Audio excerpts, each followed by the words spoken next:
sorry. I thought..." The door opens wider, and the man matching the voice sticks his head out. "Come on in," he repeats, gesturing vigorously. I do not want to be responsible for giving Mrs. Ziegler a cold, so I step in, and he slams the door behind me. "Thank you," I say. As I step over the threshold, I am enveloped by the delicious warmth of real, live fireplace heat drifting into the foyer. I'm suddenly looking into the face of a handsome, rumpled, somewhat crabby-looking guy around my age.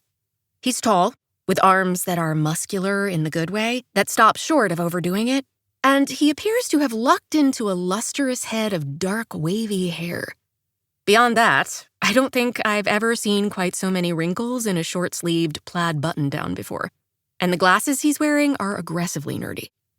In short, he's totally my type.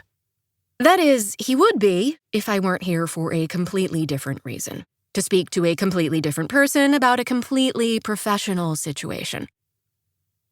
"Let me clear a chair for you," he mumbles. I watch him moving a stack of mail and magazines. There's really something familiar about him, though I think I'd remember meeting a human who looks this exhausted. "Have we met before?" I ask. "I don't think so," he says peremptorily, not actually looking at me. "Okay, so I've assembled as many documents as I could find on the dining room table. I really appreciate you meeting me here instead of at the office. I've tried to make things as efficient as possible to make the best use of our time." Manuscript pages cover almost every inch of Mrs. Ziegler's glossy antique dining room table.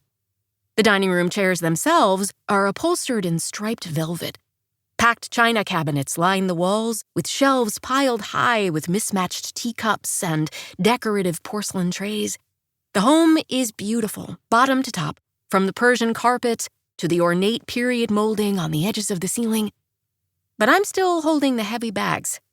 I'm all for efficiency, but this guy seems a little oblivious. Writers are delicate. You can't just jump in, all business at the first go. Mrs. Ziegler and I have never formally met before. If we're going to discuss her writer's block, I'd really like to establish a friendly rapport first, and possibly ply her with chocolate. "Oh, there's no need to jump right into work," I say gaily. "I've brought presents." The man turns his head slowly and blinks at me with a dead-eye stare. "Happy holidays?" I suggest in a faltering voice. He sighs a little. I deflate. Who wouldn't? But I'm not giving up. I try to keep spirits high. "We could celebrate the season with a piece of toffee," in the pluckiest voice I can summon. Blink. Blink. Okay, this guy is the worst. He could suck the life out of a motivational seminar. I look around for Mrs. Ziegler because she is going to flip when she sees I brought her favorite toffee from Philomena's. "Is Mrs. Ziegler available?" That gets me a reaction, but it's not the one I was expecting, because gatekeeper dude freezes with a somewhat horrified expression on his face. I mean, at least I finally have his full and undivided attention, but still. "Who did you say you were?" he asks. "You don't seem like..." "Why did you let me in if you didn't know who I was?" Now I'm horrified. "Because the lawyer said she'd be here in 10 and it's been 5. That seemed like a plausible standard of deviation." He runs a hand down his face.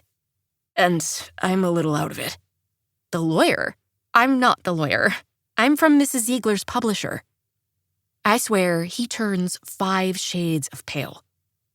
I don't know what the lawyer's all about, but I do know now that he's aware that Mrs. Ziegler is struggling with her book. "Ah," I say, dialing things way back and going back into full professional mode. "It's as I thought. Well, please tell her not to worry. I can help. It's what I'm here for. She doesn't have to hide." In a fun sing-song voice, I add, "And I brought that English toffee she loves. I brought all kinds of treats and inspiration." He blinks. "What are you here for?" Goodness, he's a bit dense. How can I put this in a way that allows Mrs. Ziegler to keep her dignity? But perhaps it's best to tell it like it is. I drop the sing-song voice. This guy is no fun at all. "I'm with her publisher. I'm here to give her a little pep talk about the book she was supposed to turn in a while ago.